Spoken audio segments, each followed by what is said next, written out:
Hello, my name is Michele Risa, and I'm president of the Manhattan Holistic Chamber of Commerce. Thank you so much for joining us. I'd like to first tell some people who may not know what it means to be part of the Holistic Chamber of Commerce. So I'll start by saying the Chamber of Commerce, which maybe you've heard of, is in fact a chamber that advocates and helps businesses grow. The Holistic Chamber does the same. However, the focus we have, which is unique to our chamber, is very much committed to the growth and thriving of businesses that offer a holistic approach to life or a holistic lifestyle. And maybe I should explain that as well. What is a holistic lifestyle? Well, it's whole, meaning every single part of your life. The food that you eat, the exercise that you do, the home that you live in. Not only how it's arranged, but also maybe how it's built. Meaning, well, if it's built with solar energy, yes. So how, or the windows to your home. It could also be what career you are in, yes. Your family and your relationships in both. The clothes that you wear. The veterinarian that you visit for your pets. Anything that you can think of that you do throughout any day is part of your life, and we can approach them each in a holistic fashion. I like to think that I practice being holistic as I live. So that might include also what transportation I take. Am I driving a car or taking a train or bus? It may also include the water that I drink, the air that I'm breathing, the recycling I might do with my garbage. So I'm always looking at every aspect of my life to see how it supports me in a very whole way. So what does that mean? Let me think about answering that as well. I have certain values, right? And the way that I express them, I feel, is how I treat me, how I treat every person, how I treat animals, how I treat this planet, and what imprint I make or not. So we find that when I really ask myself that bigger whole question, more of my life becomes more in sync and balanced and flowing. And when things are not as they should be, I know I just need to look at any of the areas of my life to identify what might be out of balance or where I might be making choices that aren't really best for me. So I hope that makes sense. And what I'm going to do at this juncture actually is hear what other people, we might just talk about that, what holistic means to this wonderful panel that we have. So let me introduce you to everyone. We have Deneen Vigiano, and she is a wellness expert. Next to her, Susan Greif, and she is a creative healer. And finally next to her is Candy Kittich, and she is an NES therapist. Okay, so welcome everybody. Thank you so much for joining me. So I know this is a little different than what we talked about, but would you mind jumping in and telling us what you feel a holistic approach to life is? What is it for you? Well, Candy? Maybe I'll start. It's definitely creating balance between an emotional psychological, physical balance, looking at life in this balanced, healthy, green life that we need to create to better and participating in it fully. So I'll be a devil's advocate. Why do I want things to be balanced? Because it creates the happiness and will create your life clearer path to your life purpose. Therefore, everything improves in life. Everything, your health improves, your relationships improve, family life improves, social life improves. Therefore, planet improves, and it goes beyond that. So that I would welcome anyone to participate in. Okay, thank you. Anything you'd like to add, Susan? I can add something. When I work with clients in the health and nutrition coaching practice that I do, we have an exercise called a health wheel. And so why would you want to be in balance holistically if you look at different aspects of your life, like your hydration or your sleep or your relationships or your mental state, your diet, your exercise, and if you were to chart those on a round graph, you would see if your life is rolling along well and it's in balance. That graph would be fairly symmetrical circumferentially. But if one or two aspects of your holistic lifestyle is off or not being tended to, then you wouldn't get very far rolling along on that wheel. Right, and I've done this exercise. I'm trying to see if there's a way. I wish we had a graph to explain. I do it as a pie chart. Yeah, yes? exactly. Okay, so if everyone can imagine a pie chart that has slices, like a pizza slices, yes?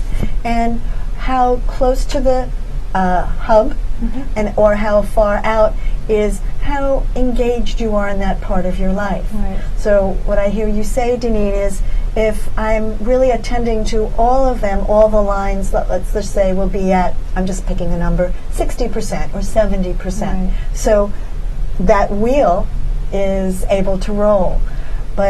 And I've been guilty here if I'm putting a great deal of my energy into my career, right, and less into my family life, which I also think some of us have done. You know, that is an imbalance. And though we feel that's fine, I'm managing, okay, I need to put all this energy into my business. Right. Ultimately, you know, as we continue with that imbalance, everything else is out of whack. Or even if you're exercising a lot, but then you're not sleeping, then the whole holistic lifestyle wheel isn't going to go roll well. Or maybe as people go on a diet, right? But are not eating healthily, but going to the gym. Right, same thing. Same thing. Exactly. Right? Anything anybody else would like to add? My visualization is considering a seesaw, and when it's centered and and the fulcrum is right in the center and everything is in balance, there's a lightness to it. But if you're dragging this balance beam and one side is low, you're dragging it, becomes a burden, and will give you pain. So it's important to keep things in balance and harmonious in lifestyle, in your food, your mind, your body. Like Candy said, with relationships, with the environment, with yourself, most important. And our bodies literally require it. You know, health literally is defined by it being in balance. You know, too much inflammation, too much sugar, too much salt, you know, anything. I mean, even if I just ate broccoli all day long, that would be an imbalance. As it's healthy, and I happen to love broccoli, right? But that would be an imbalance. So yes, we already have everything around us. Our planet, right? We have sun, we have rain. You know, if we only had one or the other, we know again at being out of balance, our planet would not. Right. Life is duality. Yeah. You know, you have your ups, your downs, your night, your days, and you have to complete the cycle. Or said otherwise, we're looking for ease in all aspects of our life, and when something is out of balance, we have dis-ease or diseases. Yeah. Yes. Wonderful wake-up calls. So speaking of disease, thank you for that segue. Let's talk about a holistic approach to health versus the current system, which is really referred to as the allopathic approach. approach to health, and let me explain. So when we frequently go to doctors, we're going to a specialist in most cases. There are now more general practitioners, GPs, but for a while it was really hard to find someone who was a generalist because our country had moved into such a specialization. Yeah? And so with that specialization, we also find that doctors are very short on time, and you come in and they ask you, what's wrong? Why are you here? And so let's just say I have a headache. And often what will happen in the allopathic world is we'll look for a very quick way of eliminating that discomfort, that disease. So I might get a drug that would take my headache away. Yes? Or if it were a stomach ache, you go to it. In fact, another example, it could be, maybe I have one of my organs is not quite right, and if medication did not address it, the suggestion might be surgery, yes, to remove it. So that's more of the traditional allopathic, which really differs considerably from our approach, which is not symptom-based, yes, but rather source-based. Where is the problem coming from? So as I work with my patients, and if they came in, for instance, with a headache, I would not be looking to only help them reduce that discomfort or pain, but be talking to them about every aspect of their life in terms of, might there be stress at home? Might there be stress at work, with their children, with what they're eating, just every aspect of their life to identify their commute. Mm-hmm. That might need to be changed. It could be one of many things. And so I find in the holistic approach, inquiry is what we do best, right? We're constantly asking for more information so we can really understand not just how to address the symptom, but really go to the source. Would you all agree that that is a clear distinction between Yes. Right, the holistic approach and the allopathic? So if you don't mind, I'll ask any of you, if you had a client, you can pick headache or another, how have you addressed that condition as they've come to you? And I'll start with you, Susan, if you don't mind. Sure.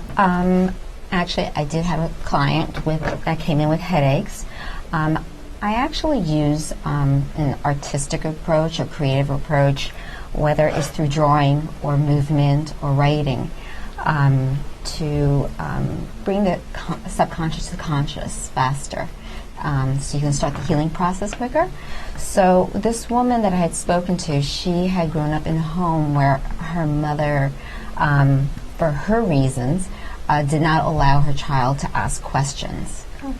So even when she would go for a yoga class, when the instructor would say, does anybody want a bolster, she'd be afraid to raise her hand and say, yes, I would like one.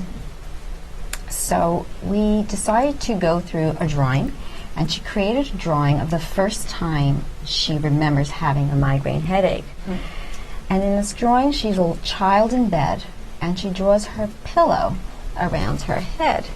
But instead of behind her head, it was actually in front, as if though she was being choked, or there was a disconnect.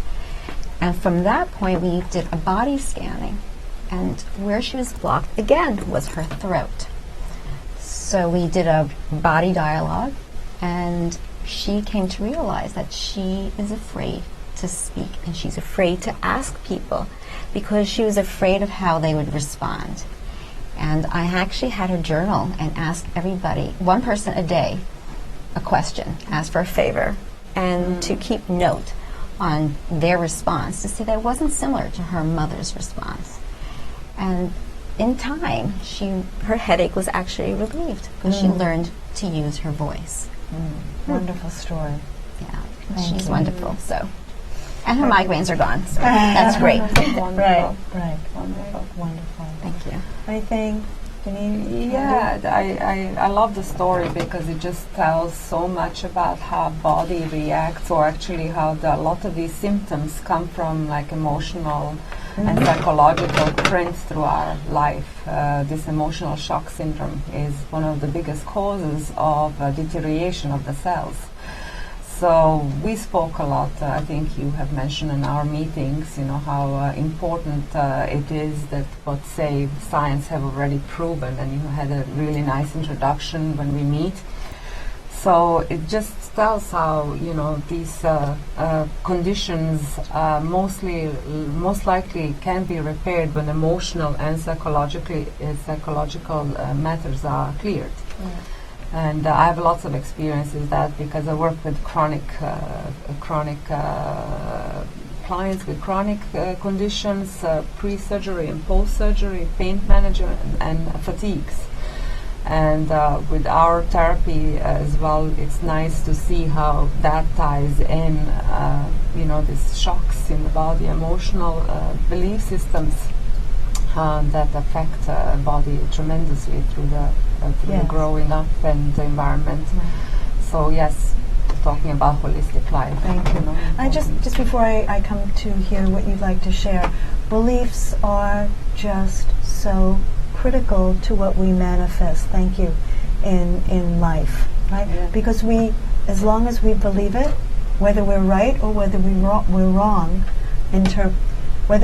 I'm sorry, it's Ford. I believe it's Ford who said, if you say it's so, whether it's right. If you can, you can. If you can't, you can't.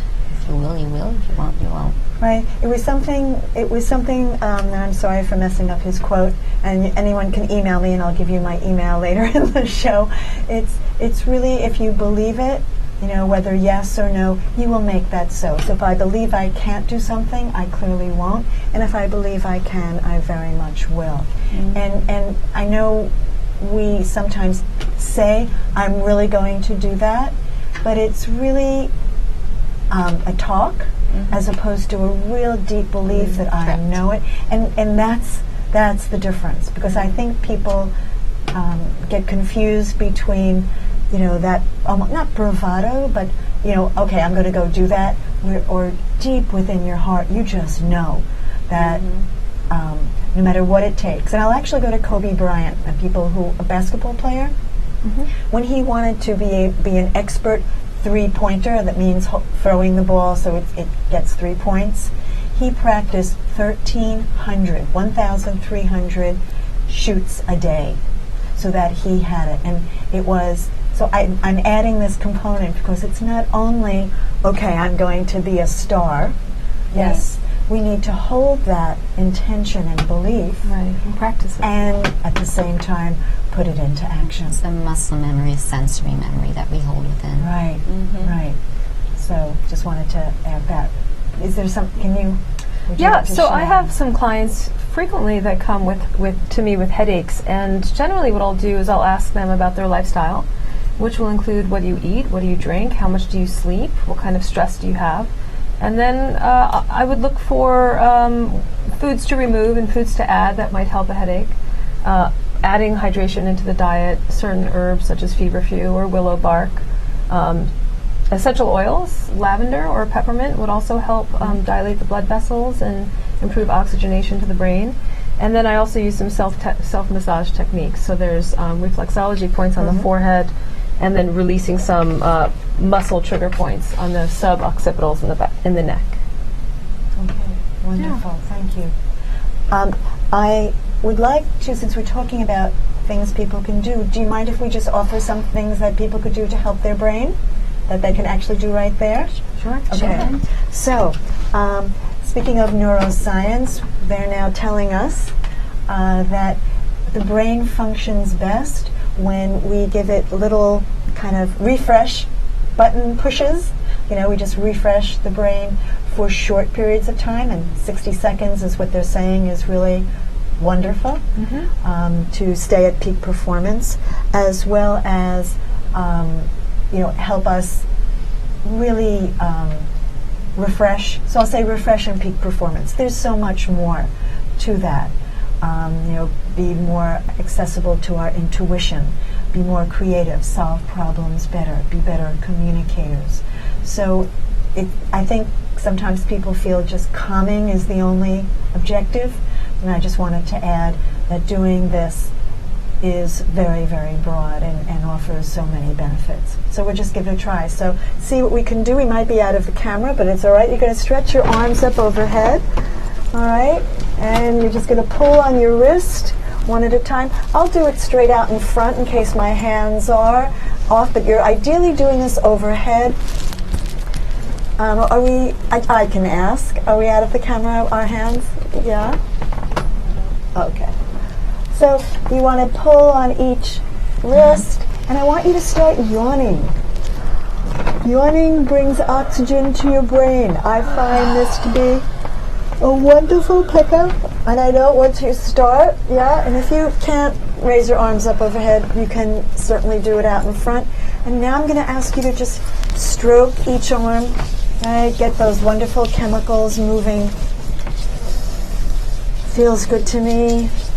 And we're doing this for just about 60 seconds. Again, following neuroscience's lead, they tell us they can look at our brain, and when we do such simple things, the difference between the different sections of our brain that are firing are improved. How does that feel?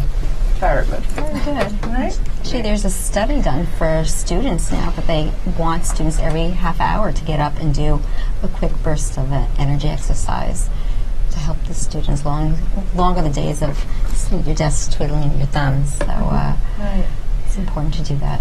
I mean, certainly within the business environment, instead of having your, say, garbage pail next to you, put it across the room so that you at least have to get up, because many of us are sitting a great deal throughout our day and not stretching. Another tip in the business environment is when you're making a phone call, again, stand up and walk to the other side, of your office to, again, enhance blood flow. And certainly, why not stop for a water break? Hydration is, as we know, so important. And I always say, if you can't even do this in your environment, and that's quite all right, visiting the bathroom is perfectly fine in that privacy. You can certainly, for 60 seconds, find a space that would not be disruptive to anyone. Great. All right. So I think we're ready to talk about the three-prong approach. This is what the Manhattan Holistic Chamber of Commerce is committed to.